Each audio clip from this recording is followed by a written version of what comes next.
All right. Good evening, everybody. My name is Kaylee Zazula, and I am the program manager for Travis Audubon. It is great to see you all here this evening for a virtual presentation. We have a really great speaker who comes with very high ratings from I actually got your recommendation from our executive director, who said that she saw you speak and just thought you were fantastic. So we're in for a really great presentation with Bridget. But before we get started, I just wanted to go over a couple of announcements. First of all, you may have heard about some upcoming travel opportunities in 2025. Our program partners, JB Journeys and Mowgli Expeditions, are doing several trips internationally for birding, including to Guatemala and Belize and India and Costa Rica. I highly recommend you check those travel opportunities out. I will put a link in the chat shortly with more information. I also wanted to announce that our winter classes opened recently. We have a nice long schedule of classes, a lot of new classes that will be happening this winter, and they are already filling up. So if you have not looked at our winter class offerings yet, I highly recommend you check them out very soon. And I'll include a link in the chat box to those as well. This evening, we just ask that you remain on mute just so there are not any noise distractions to the speaker. And then we will be asking for video off as well, of course, except for our speaker. I will go ahead and pass it on to Jane Tillman, who will be introducing our speaker for the evening. Go ahead, Jane. Okay. Hi, everyone. Well, I'm really pleased to be able to introduce Bridget Butler to you. She has worked in conservation and environmental education for 30 years. And much of that time, I suspect she worked for the Audubon Society in several northeastern states, including Vermont, where she lives with her husband and 3 kids. In her roles at Audubon, she helped create the Vermont Forest Bird Initiative of Audubon. Currently, she's the executive director of Friends of the Northern Lake Champlain, a small water quality nonprofit, and she also serves on the Vermont Rare Birds Records Committee. That would be a nice committee to be on. Through her business, Bird Diva Consulting, Bridget gives talks and she leads lots of bird outings, and she brings her program, Slow Birding, to a much broader audience. She's been a guest on several podcasts, including the American Birding Association's podcast, which is just called American Birding Podcast. You can find her there. Talking Birds with Ray Brown, and even the South African podcast, This Birding Life. Tonight, she's going to talk to us about the lost legacy of women in birding. So let's please welcome Bridget. Hi, good evening, everyone. Jane and Kaylee, thank you so much for having me tonight. And a shout out to Chloe Crumley, who connected me with Kaylee. So I am really happy to be with you all. I'm going to drop my website in the chat so you can visit me at another time too, and check out some of the things that I have offered there, including online classes. So tonight I'm coming to you from northwestern Vermont. And so I'm right up near the Canadian border, kind of sandwiched between the Green Mountains that run north to south here through the state of Vermont, and Lake Champlain, which is a really big lake, almost a Great Lake, but not quite. And so that's where I'm coming to you from. We were joking around as we got started that you guys are in the 90s and I'm in the midst of kind of a mashup between fall and winter. So we have snow in the mountaintops and beautiful foliage right now. So please feel free to drop questions in as you go. Like they said, we're going to have a Q&A at the end. I'm going to give a shot at sharing my screen here, and we'll get underway. Here we go.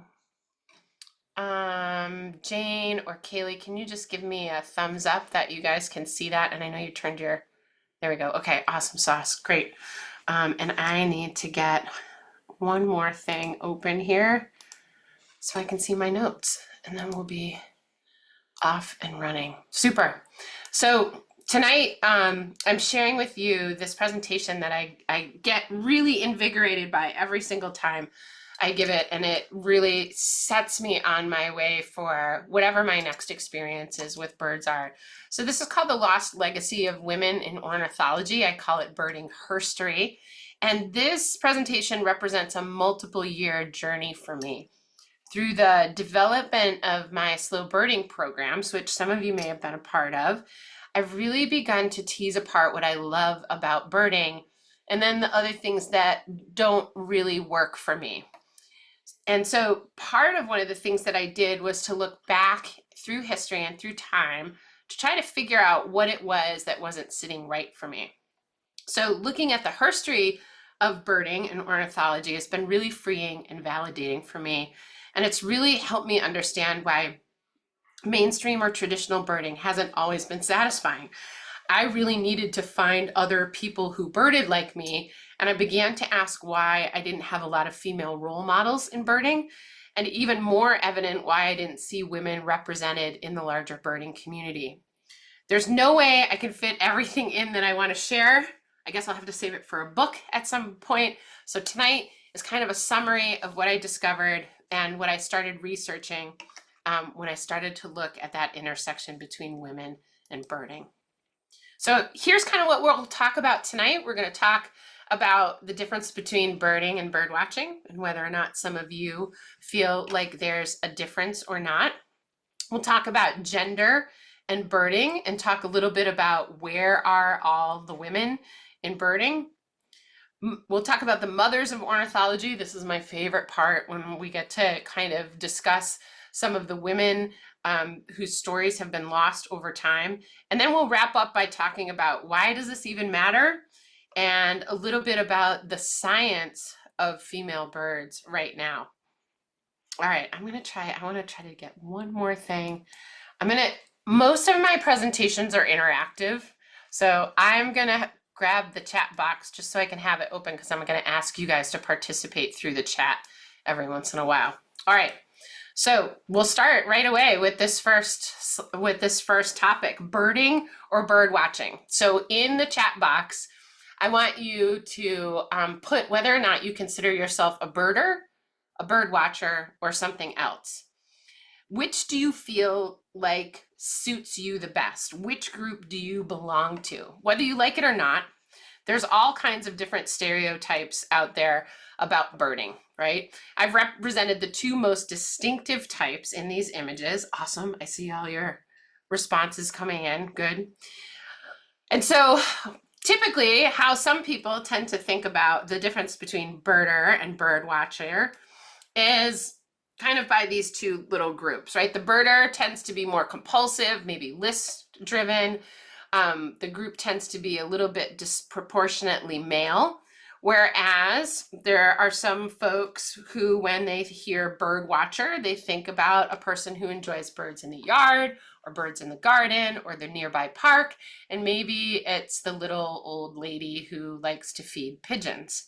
Now, like I said, both of these are stereotypes, and there's like a whole spectrum of different ways that we can kind of think of ourselves as a birder or bird watcher. And so I started to dig into these terms a little bit more. And what's fascinating is there's always been, and maybe some of you have experienced this, a little bit of a tension between whether or not you're going to call yourself a birder or a bird watcher, and maybe a bit of tension in between the two groups. Well, it turns out in 1969, in Birding Magazine, they defined a birder as someone who seriously pursues the hobby of birding, professional or amateur, and a bird watcher watches birds for any reason at all, but should not be used to refer to a serious bird watcher. So already within the birding community, in terms of just defining these two terms in a very popular magazine, we were already kind of splitting our community in two.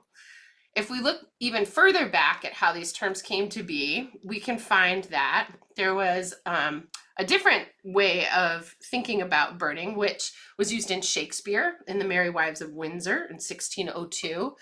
And the phrase that they used was, "We are going to go a-birding," so birding. And that was mostly used to refer to bird hunting. But it was later put to use to refer to watching or studying birds by one of the women we're going to talk about tonight. Bird watching was first used by British ornithologist Edmund Selous in 1901 in the title of one of his bird books. It's a really fascinating book where he began shooting birds for study, and then he got into this whole telepathy theory behind bird flocking. So look up Edmund Selous and you can fall down that rabbit hole about telepathy and bird flocking. But now, as we move into the current day and age, we're seeing some shifts where there are some folks who don't want to call themselves a birder. There are some folks that feel like they haven't risen to being a birder. We still have some people who create that division between birder and birdwatcher. And at the same time, there's a whole other community of people who are trying to redefine the term birding and make it more accessible to a wider audience of birders. You may have heard of the group Birdability. They advocate for using the term birding rather than bird watching because birding is more inclusive to folks without their sight or who enjoy birds. The whole point here is that the terms have been used in all kinds of different ways throughout time to try to capture different types of birders, sometimes to the point of exclusivity and derision of the other in that group. As I started to dig into this more, of course, I started to be like, where is the science behind all of this and the way that we divide ourselves into these different groups and categories? And this is where the human dimension of birding comes into play. And what I love about this is really a new kind of track of science that has really just been begun to study in the past 30 years or so, where we look at the social construction of birding and how the activity is influenced by our culture and our communities. And so here on this slide, you can see that there are 4 different categories of birders. And this comes from a 2010 study in Ecology and Society by Karen Cooper and Jennifer Smith. Fascinating that both of the lead scientists are women. And they studied the differences in how men and women bird in the United States and the UK. Overall, they found that indeed, the more the competitive the pursuit, the more males and fewer females participated. So let's take a look at these 4 groups. So we're going to start with the top 2. They are supportive and participatory. Supportive, we define as non-competitive. The researchers, I should say, define as non-competitive. And these are folks who have membership in bird organizations and clubs. These types of activities involved slightly more women than men, where participants were being very supportive of each other.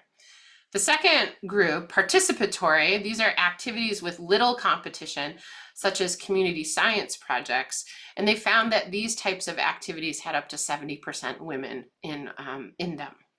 Now, the bottom 2 groups are a little bit more skewed. So we have competitive and authoritative. So the competitive group is a group of folks who bird with behaviors related to sharing or ranking lists, entering birding competitions. These would also be folks that participate in eBird as well. And this group was even more skewed, with 80 to 99% of the participants being male. And then the last group is authoritative. And this tends to be the group of folks within the birding community who lead trips, they compile bird counts, they serve on records committees. And so in this group, we had a 72 to 93% male makeup of the authoritative group.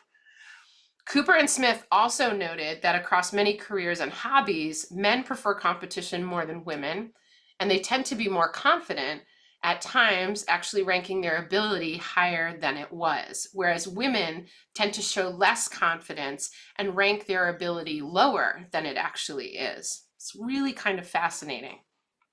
Activities with open-ended checklists or lots of travel involve 57 to 83% men, and kind of are spread through those last two groups.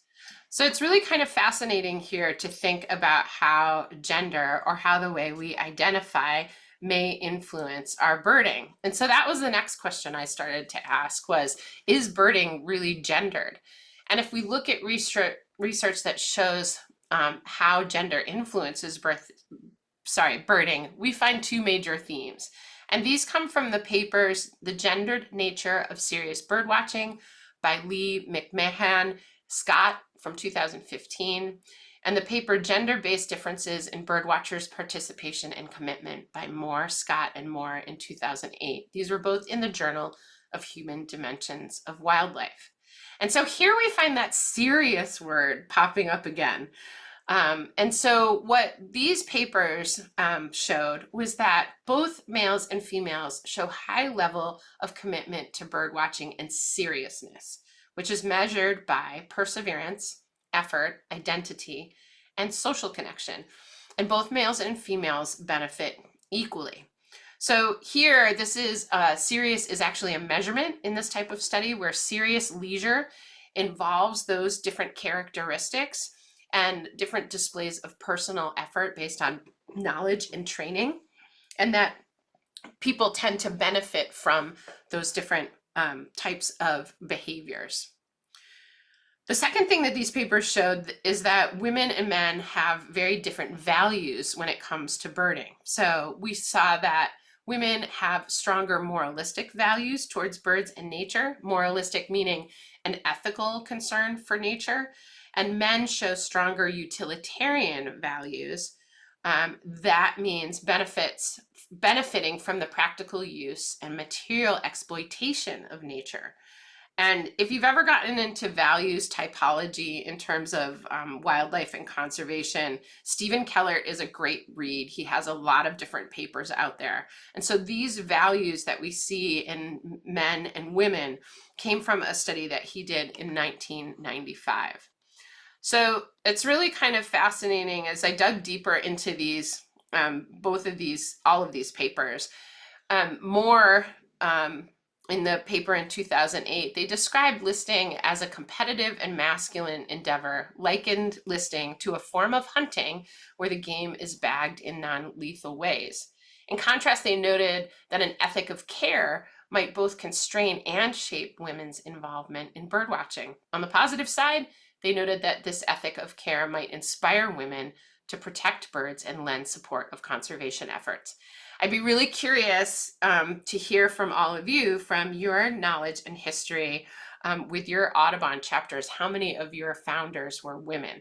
It's been really fascinating to give this talk to a number of different Audubon societies and come to find out that many of the people that either founded nature centers or founded chapters were women. And of course, this is where I got to do the disclaimer, right? Of course, there's a lot of variability here. Females can be listers and males can be conservationists. In one of the papers, it recognizes that studies should be mindful that there exists intragroup diversity among both men and women. Ignoring such diversity potentially reinforces stereotypes about how men and women engage in wildlife-related recreation activities. And I also want to add here that this is shifting with the next generation of birders.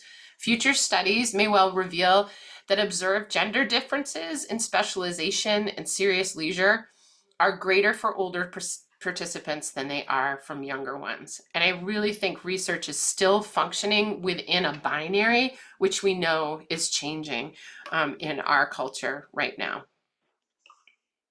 All right, and I'm just peeking at the chat and make sure we don't have any questions that I can answer as we go. All right, so here's where you get to participate again. I want you to think of those who have influenced the field of ornithology or even natural history. And I want you to type in the chat who comes to mind first. And this may be you personally, or it may be what do you remember in school? Like when I started doing this research, I started thinking about who did I learn about? Who were the people that were put in front of me? Who were the role models? Awesome. So we got some coming in the chat. I hope you have the chat open too so you can see what others are sharing there. Whose stories have dominated history, right? Yeah, Kat's like, my 5th grade science teacher. That's awesome. All right, Kitty says Darwin. Renee is like dropping some knowledge already. We're gonna get to Margaret Morris Nice. You guys you're throwing down the women. This is so good. You are steps ahead of where I was. All right, James, Audubon, and Wilson, Lewis and Clark, right? So I think one of the things that was really interesting to me is as I started to think about it and I went back through my studies in school, most of the people whose stories were repeated over and over again were male. And so we think of Audubon, we think of Peterson, I think of Leopold, right? I think of Walt Whitman. Those were the conservationists and different people whose names popped up over and over again. There were a few women, and there were, so I think Jane Goodall is a woman that pops up a lot when I do this for other groups. I'm trying to think of some other ones. You all have named a couple women that are very prominent and we have heard their stories, but there are some others here too. And I wondered, where are they all? And what I discovered is that, so there's these 3 words at the top. They were barred, they were marginalized, and they were overlooked. Historically, where are all the women? Unfortunately, this is what happened to a lot of them. And we continue. There we go. Rachel. Thank you. Rachel name's Rachel Carson. Thanks, Rachel. That's the other name that comes up a lot. And it's great that we tell those stories over and over again. But what's amazing is that there are so many more women that we haven't heard their stories, and we can still kind of bring those back into the current day knowledge. One of the things that's fascinating is we've been told that birding is a male-dominated activity. But actually, what's really cool is that 56% of the birding community are women. And this is based on the National Survey of Birdwatchers that was done in 2021 by Cornell, the North American Bird Conservation Initiative, and the National Flyway Council. And as I started to dig a little bit more, I found some other interesting numbers. As I looked at the history of birding by studying collections of nature writing and writing about birds, I found this, 6-1. Many of the collections of nature writing that was published up to the 1990s heavily featured male writers. In Roger Tory Peterson's 1957 collection, The Birdwatchers Anthology, 3 out of 80 writers were women. And we can fast forward to the current day. The Norton Book of Nature, written by Vermont's John Elder and Robert Finch in 1990, 15 out of 94 writers featured in that book were women. However, this is what's crazy, is that 50% of the nature writing essays contributed to the Atlantic Monthly in the late 19th century were written by women, according to Lawrence Buell, the author of The Environmental Imagination. And so why are we missing out? So what's really kind of fascinating is we go back to that late 19th century, there were separate spheres of with gender in the Victorian era. And so women were constrained to certain roles and men were constrained to certain roles as well. So women held this sphere of the home, while men held the sphere of worldliness. Many women were barred from the first professional ornithological clubs. I actually talked to a few of them and did this talk, which was really super cool to get to hear their stories about how things shifted. Some of them allowing women into their ornithological clubs as late as the 1970s. Their women's work was often, observing birds was often diminished, and it was perceived as too sympathetic, or they were relegated to writing children's books. I've experienced that in my own career. People look at the accomplishments that I have made, and they've often said, oh, you really should work with children. And I've definitely done that, but it's really kind of fascinating how a lot of times it feels like if you're good at something and you're female, that obvious next step is to write children's books or work with children. Of course, this isn't the case for everything. This is just from my experience and what we've found in the research looking at some of these women's writings. Our American culture also at the time was more inclined to conquest and mastery of nature during that era. And so that male utilitarian value of conquering nature was very dominant and tended to get published more. So women's writing was overlooked and kind of passed up. Even Thoreau's Walden demonstrated that being with nature was separate from our everyday experience. So if we think back to those Victorian roles of women being at home, their observations were often devalued in favor of observations that were more worldly and rare. So we're going to fix that tonight, and I'm going to share 3 of my favorite Victorian female birders and ornithologists. I do want to point out Margaret Morse Nice here. I'm actually researching her right now. And let's see, I'm trying to scroll through the chat. So Renee Bardos, thank you for bringing up Margaret. Her work has a thread into the present time, especially with song sparrows. Much of what we know about song sparrows can be attributed to Margaret. She's a really amazing researcher. And she was influenced by the next 3 women that we're going to talk about. So some of you may have heard of Florence. So I want you to meet Florence. This is Florence Miriam Bailey. I consider her the first lady of ornithology. She was born in New York. She had 3 older siblings. She was privileged. She had the ability to go to college and study as a young woman.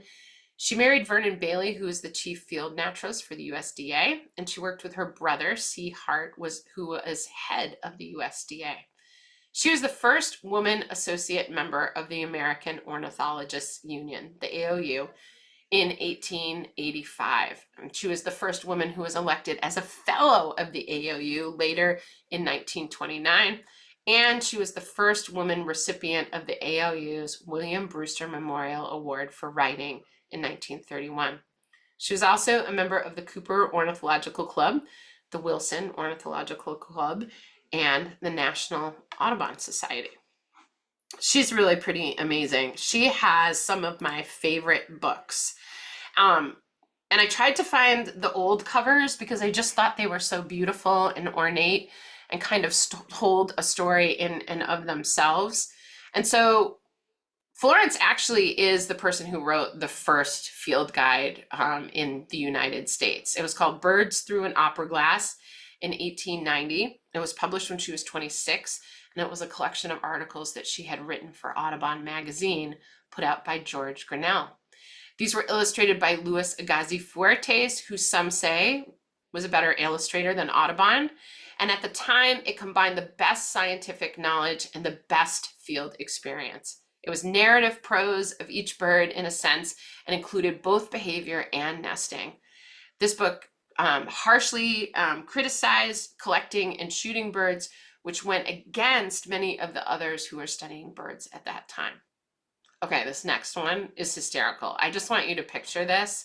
So picture a Victorian woman who has had a seamstress help her split her long floor length skirts so she can ride astride a horse in the shrub scrub of Twin Oaks, California, which is north of Los Angeles.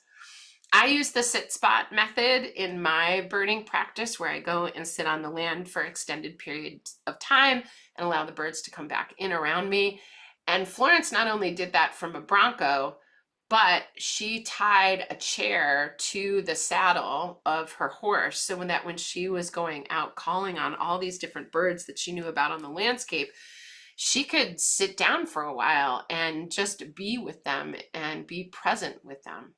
And so here you'll see that phrase, a birding on a bronco, again.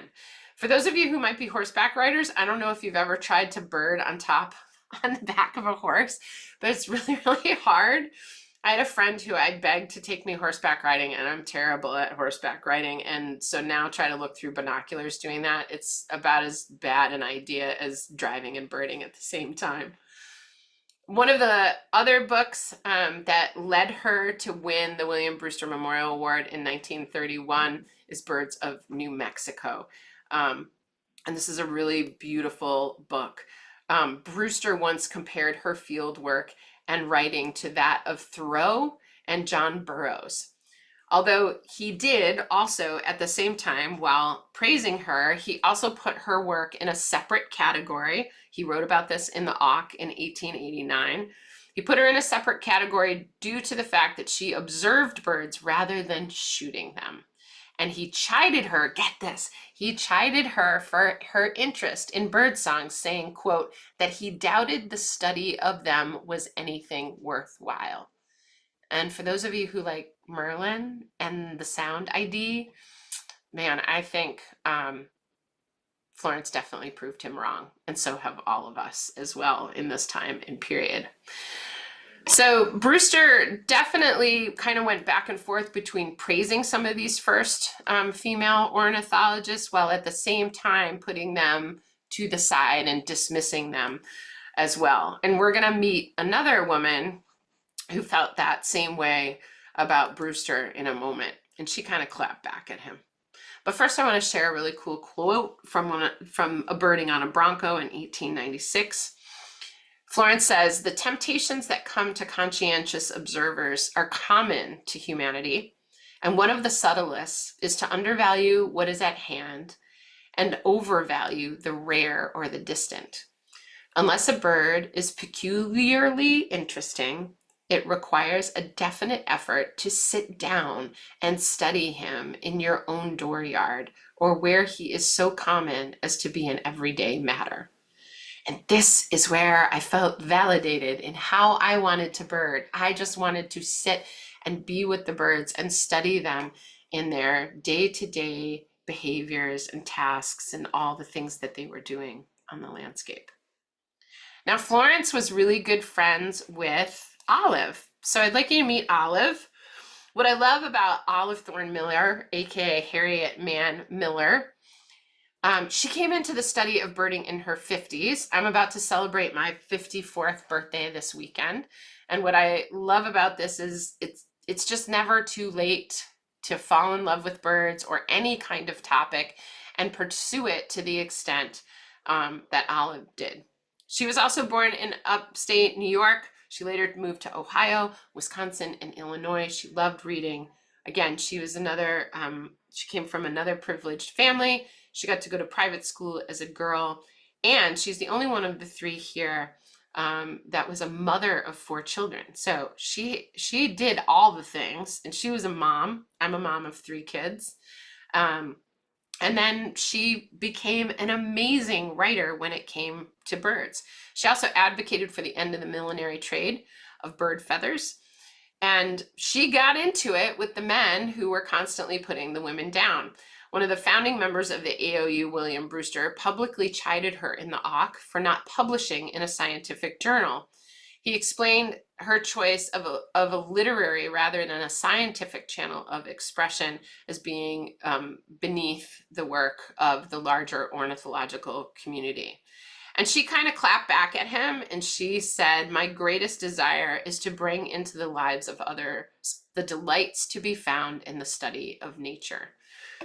She published 11 related bird books. She wrote for Bird Lore and the Atlantic Monthly, and she was the next woman that was permitted membership into the AOU. And she's really well known for her detailed observations and meticulous research. She also wrote, and I see in here, yes, they're so good. Speaking of children's books, okay, good. There's a great picture book, She Heard the Birds. I love that. And it is written by a woman. That's great. Thank you so much, Renee. Here's some books by Olive. Birdways, which was published in 1885, is a collection of bird observations. Get this. Oh my gosh, I love this. One winter, she collected birds. She bought 35 species of birds, like native species of birds from bird stores around the city where she was living here in the Northeast in the winter, and she let them fly about a room in her house. And she brought plants inside and had food and all kinds of things like that. And she started keeping observations of the birds in her bird room and wrote about it in Birdways. In the next book, A Bird Lover in the West, where she travels through Colorado, Ohio, and Utah, she actually meets up with Florence, I think in Utah, and they go birding together in their long skirts and traipse over all kinds of different scrub. It's really amazing to read. And they kind of challenge each other back and forth with seeing birds and also with slowing down and being in space together. So another really cool book that will kind of bring the two women together. And then here's a really interesting example of what I was referring to earlier, where a lot of times when women wanted to write books about birds, the way that their publishers would permit them, or being the gatekeepers of publishing, to do that is they would ask them to write books for schools or for kids. So in this first book of birds, An Introduction to Common Birds, she included their anatomy, a bit of how to attract and study them. And again, she was very against collecting and shooting birds as well. All right, a quote from Olive, because she's so saucy.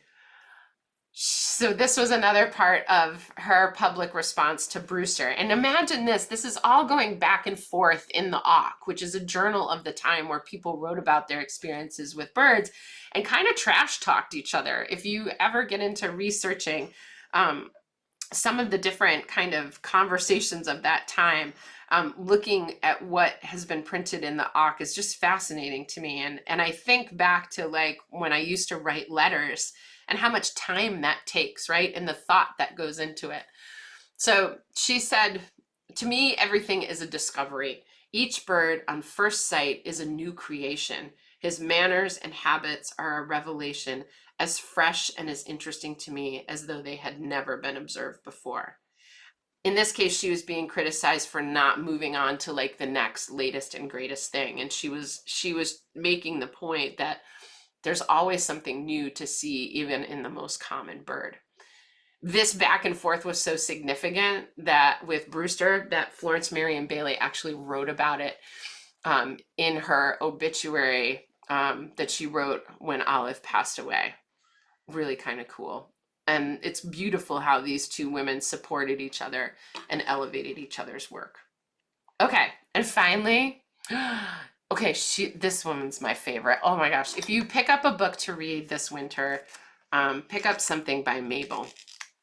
All right, so Mabel Osgood Wright, she was born in New York City in 1859, schooled at home, private schools.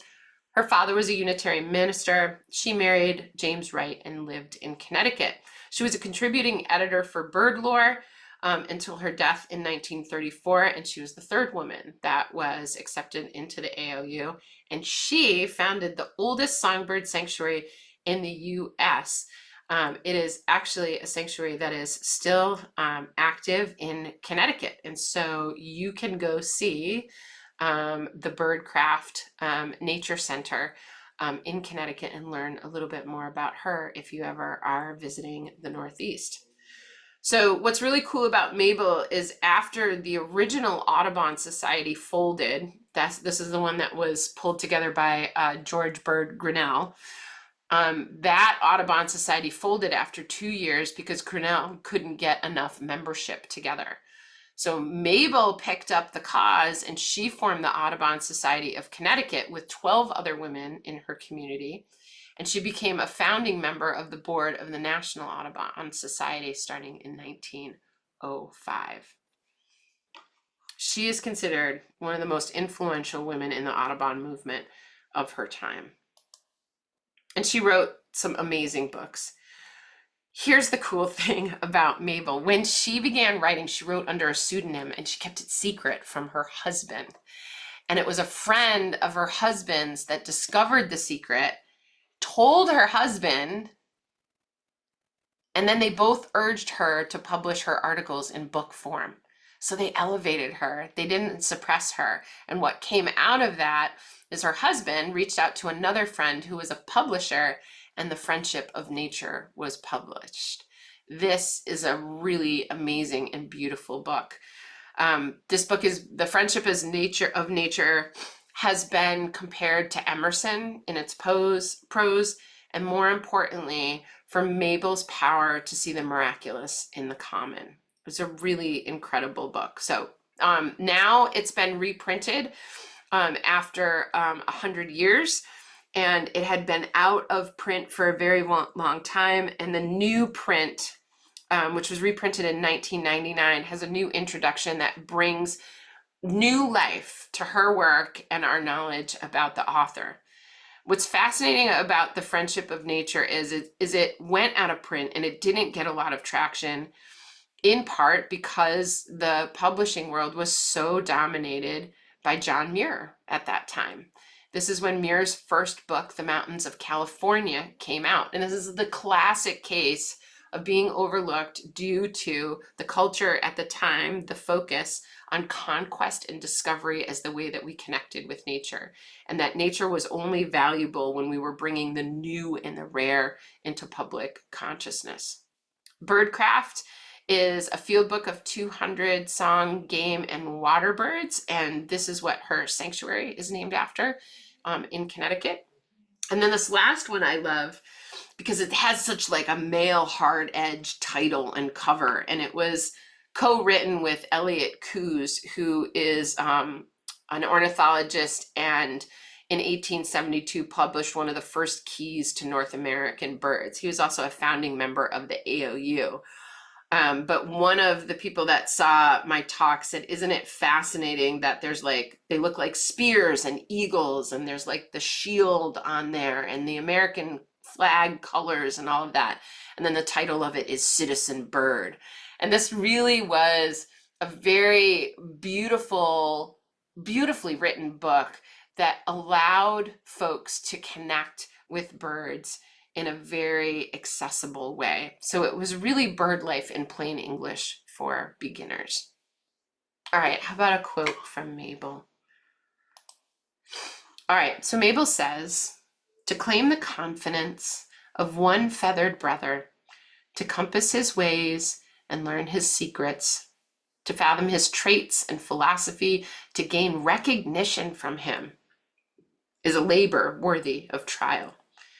Now Mabel sat in place on the landscape as well when she birded and recorded beautiful, detailed description, not only about the birds, but about the plant life and the trees and the shrubs and the weather and the landscape and how all of that was connected together. So what I pulled from these three women became very important for me moving forward with my own practice and the slow birding that I teach. These are three things that I think when we reflect on them a little bit more and maybe welcome them into our birding practice, they lead to deeper connection, which in turn can lead to conservation action. So the first one is to stay a while, right? Olive Thorne Miller said, infinite patience, perseverance, untiring devotion, and more, a quick eye and ear, and a sympathetic heart are what make a good bird watcher. All three women spent long hours in nature observing birds within their habitat. The next one was keeping a journal. Florence Marion Bailey said, sympathetic, trustworthy observation and a record of the habits of the living bird is what is most needed now. So their detailed observations, especially of behavior, showed what masters they were of noticing fine details and gained them a lot of respect within the ornithological community. And the last thing that I found, a beautiful thread in all of their work, is that they really listened and they asked good questions of all the people that they ran into. And this is what made them great advocates as well, because they took and listened to experience for other people and made them part of their own practice and their own experience. So they always made friends with the locals. They made friends with like the little kids in the communities. And I think this is something that we can reflect in our own work, is really noticing and knowing the audience and seeing where they're at. Again, these women were master science communicators of their time. So here's why all this matters. As I got into this and I distilled this down a little bit more and really thought about what is lost when we don't have a diversity of stories out there, these are the things that came up for me. The first one is that we really miss the big picture. When we leave out stories or we get stuck in stereotypes, we're missing an opportunity to see the entirety of our human experience with birds. And I think what we're seeing in the birding community right now is an opening to all different types of birding experiences, not just the competitive traditional listing birding experiences, but all different kinds. And that is what we need to kind of grow our collective action. The other piece is that this carries over into research, and I'm going to give you 2 examples of this in just a minute. When we limit our ability to ask questions, an infinite number of questions, we kind of limit how we're able to explore the world of birds. And like I said, I'm going to come back to that in a second. In turn, when this carries over into our research, it undermines conservation. Because we're not using the depth and variety of perspectives that a diverse set of leaders, birders, all of that would bring to the issue of protecting birds and biodiversity, we aren't making it where we really want to be in terms of conservation.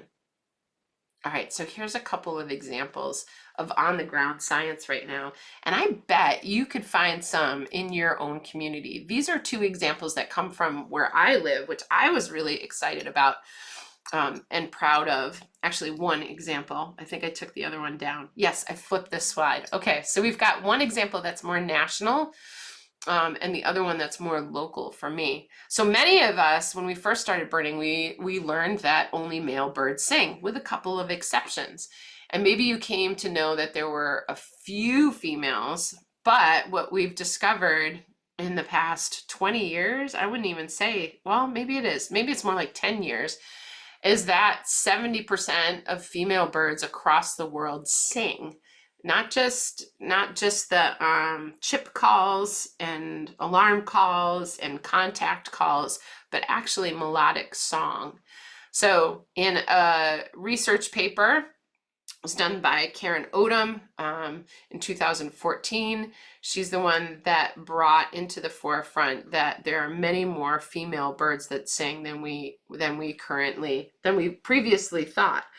And what's even more, I mean, maybe it's not amazing when you really think about it, that the breakthroughs in female birdsong research came due to more females in the field of ornithology. And there's even been a study on that showing that women are more likely than men to be authors and more likely to be the lead author in research on papers about female birdsong. And therefore, it's largely women who have reshaped this important field of study. If you haven't Googled the Female Birdsong Project yet, take a look at that. I think what's really fun about this is you can pull birds from your region where the Female Birdsong Project is looking for folks to get recordings or accounts of female birds singing. So it's a way that you can kind of pay it forward for science.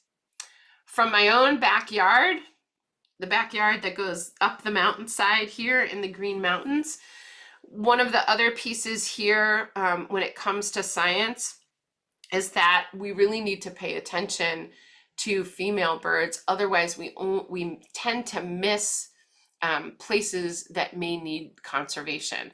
So for example, with Bicknell's thrush, and that's a female Bicknell's thrush in the photo there, scientists are recognizing the need to learn more about the differences in how male and female birds use wintering grounds. So where the Bicknell's thrush winters in Hispaniola, the females tend to inhabit mid-level elevation forests that are more vulnerable to human disturbance than the higher elevation, more remote, relatively pristine forests that are used by males.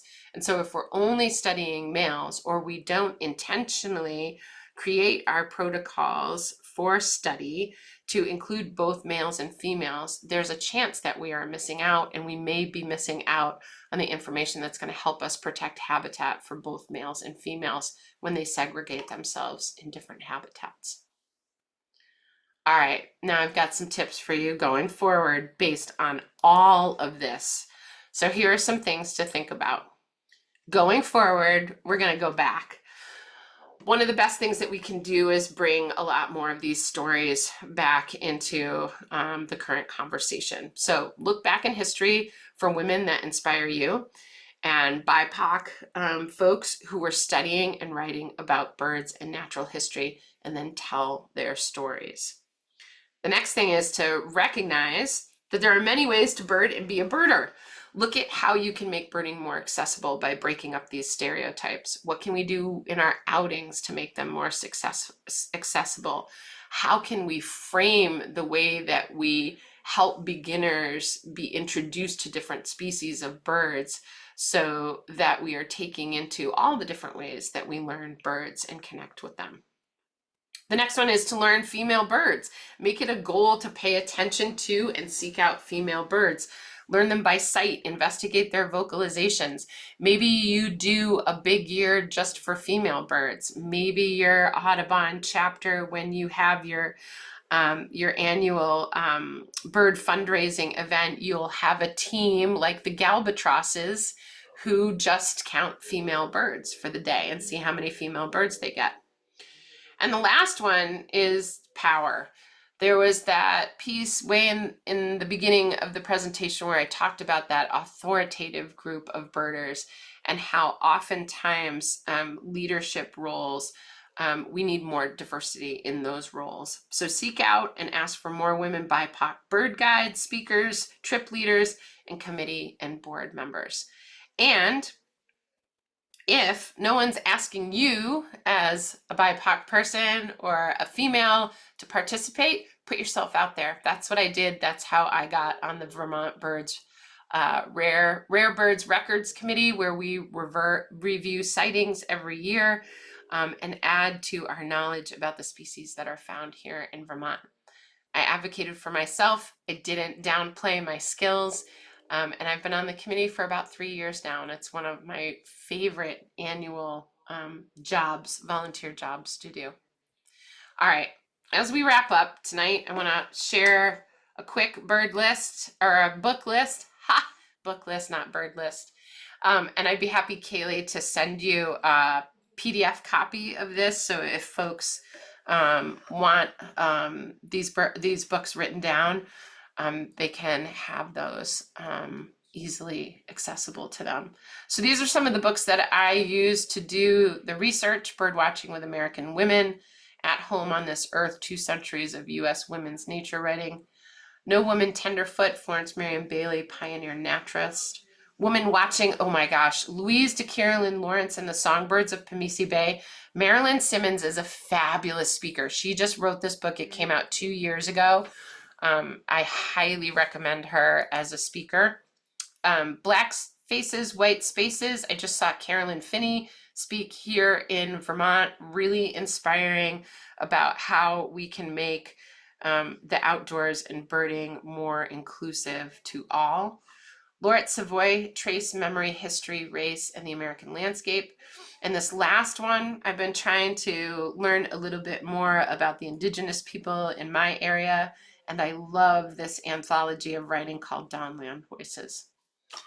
So to wrap it up, what we're really doing is reimagining our connection to birds. This was part of me better understanding why I didn't feel like I belonged in traditional birding, what I needed to be different. And I think that shift in the birding community is happening. Birding's becoming more inclusive. The study of birds is as well. And the way that we look at gender is changing. In a way, the pandemic helped a lot, right? Backyard birding isn't just for the casual birder anymore. In a way, the Black Lives Matter movement helped. We're recognizing the multiple lenses through which we look at birds. And we're talking about and elevating these different perspectives of women, BIPOC, LGBTQ people, because birding truly is for everyone. I want to thank you all for hanging out with me tonight. And I know, look at all the great things putting in the chat. Thank you, thank you, thank you. I will stop sharing and we can do questions.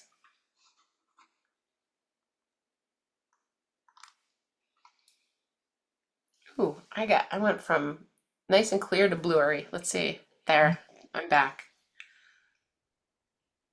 Well, I don't see any questions quite yet. But I have a comment. Are you familiar with Connie Hager from Rockport, Texas? who So put, go ahead. well, she put Texas birds on the map.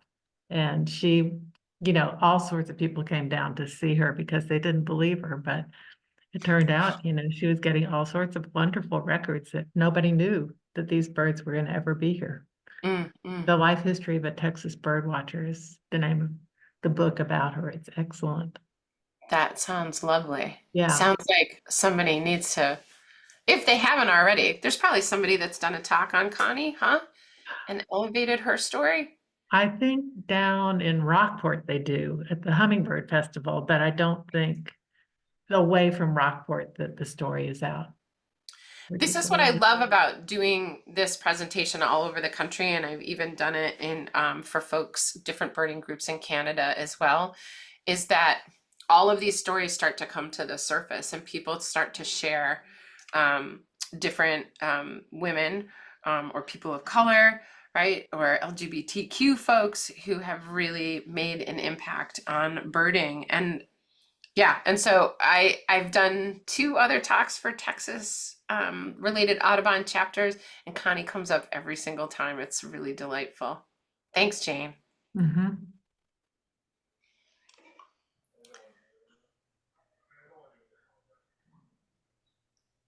My other question is, what would you just repeat the name of the guy, Edward Sealis or something, telepathy of bird flocking? Yeah, Edmund Edmund. Sealis. He's a British bird watcher. How do you pronounce spell? Sealis. E-S. Let's see. I'll put it in the chat too. S-E-L-O-U-S. S-E-L-O-U-S. Okay, thank you.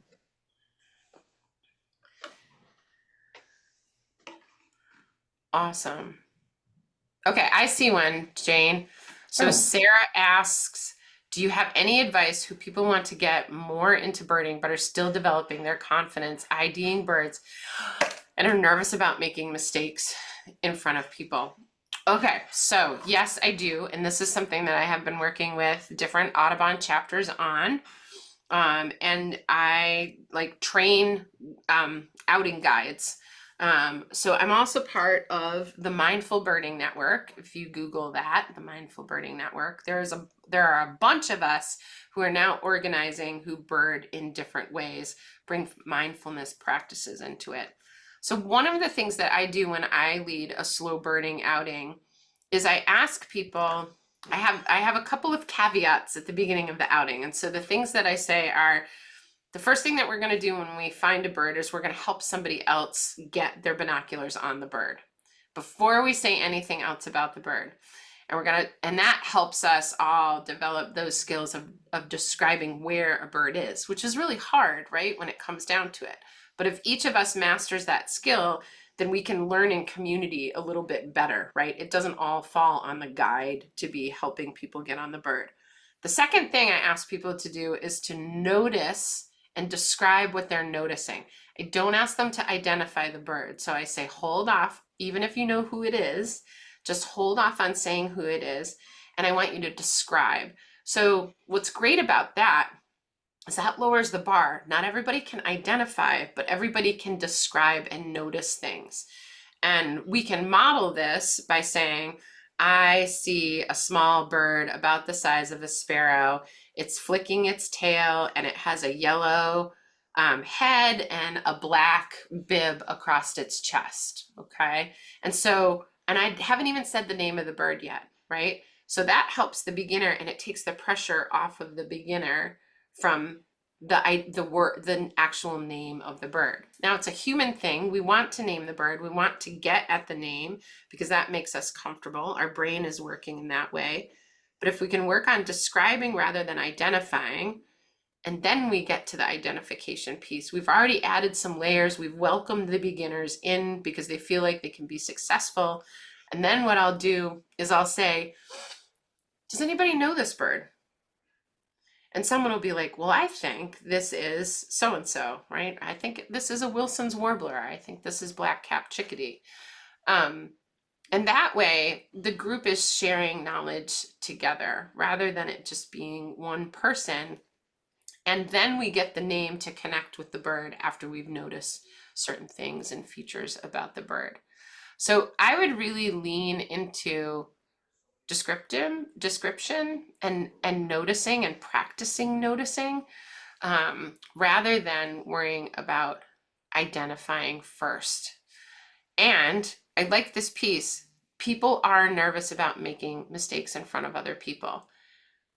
And when we change the framework for how we bird together, it allows for, well, it actually allows for mistakes to be made. And if we lean on that descriptive piece, it's really hard to mess up a description. It is easy to mess up an identification, but it's hard to mess up a description. So we can have success that way. Sarah, thanks for the question. Here's another one for you. I've seen 3,000 plus species, but no longer have an interest in my list. I still use the 1995 Clements list. Are there others you know who have likewise chosen a smaller circle of birding and enjoyed it? Yeah, I wouldn't have a business if I didn't. I wouldn't have my side business if I didn't.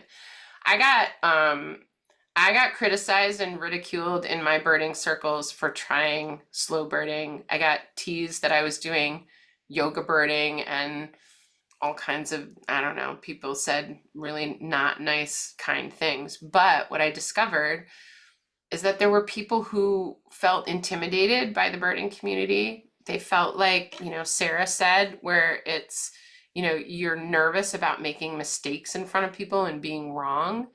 And there were all these people who were like, well, I'm not a birder, but you've probably heard this before. I'm not a birder, but then the person goes on and describes some amazing experience with a bird.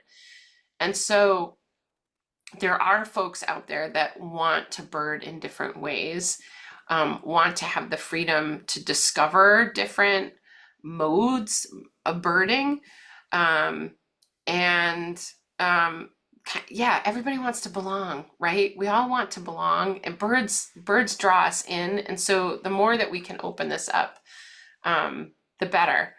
That smaller circle of birding, I think this other piece, as we age too, like I'm hitting perimenopause right now. I'm going to go into menopause, like things shift and change. I can't move the same way I used to. I can't, I'm not as physically fit as I once was. I have friends who are older who are losing their hearing, right? And so that traditional birding mode doesn't fit anymore. And so the more we can open up to these other ways of birding, whether it's sit spot birding or whether it's, backyard bird watchers used to get teased and put down all the time. And now backyard bird watching is like the coolest thing in the world, thanks to the pandemic. So yeah, there's lots of people out there either making the shift or coming into birding because we're providing different pathways for connection. Can you say a little bit more about sit spot? Yeah. Okay. Sit spot. Find a place, ideally close to home. I do have a sit spot right in my backyard, and I live in a city. But I'm lucky there's a little bit of a forested area behind me, not even a half acre, but just enough cover, right? And what you want to do is you want to go and set yourself up to spend 20 minutes or more in that place. And I say 20 minutes or more because typically that's the amount of time that it takes for birds and wildlife to settle back down and come back in around you. And from that spot, I sit and I bring a journal, something to write with. I might bring a hot beverage. I sometimes pack my lunch, and I will sit for a really long time and have lunch on the land and just allow everything to settle back in around me and for me to kind of melt into the landscape. And it just provides me with a great opportunity to be in the moment that the bird is in, right? To be there and in that same moment.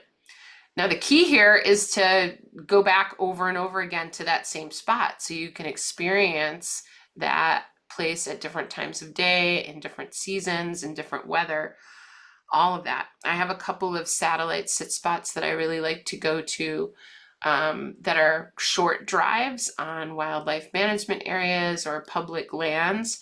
And I get off the beaten path and I have a little stool that goes in my backpack. I have a fold up stool that's about that long, collapses right down. And my water bottle goes in there. When it gets cold, like it is now here in Vermont, I put a little polar fleece blanket in there as well. And I set myself up to just be on the land. And some of the most amazing things have happened, whether it's with birds or with mammals or whether it's just with the land itself, when I slow everything down. I practice breath work on the sit spot as well. Sometimes I bring prompts or poetry to help me get out of that default mode network in my brain. I call it the gerbil wheel, where you're like, what's the next thing I gotta do? I gotta do this and I gotta do that. And then the kids need this and blah, blah, blah. And when I go to my sit spot, it's an opportunity for me to slow all that down, shut all that down, reconnect with myself and the land through my love of birds. Super. Great, thank you. Bridget, thank you so much for being with us this evening. For those who want to learn more about Bridget's work, again, her website is birddiva.com. And I hope you all have a wonderful evening. If you have any additional questions for Bridget that you think of after we've signed off, you can email them to me at kaylee@travisaudubon.org and I can forward them to her. And we will be back next month on November 21st with our speaker series with Nathan Peplow. Thank you all for being here tonight, especially Bridget. Oh, it sounds like Bridget might be I'm joining like, us for our next Nathan, speaker. I might have to come and hang out with you all. Oh my gosh. You Yeah, absolutely should. We would love to he's have amazing. you. All right, Thank you y'all. all so much. And thanks for the birthday wishes too. Kaylee, All thank right. you. Absolutely. Good night, y'all.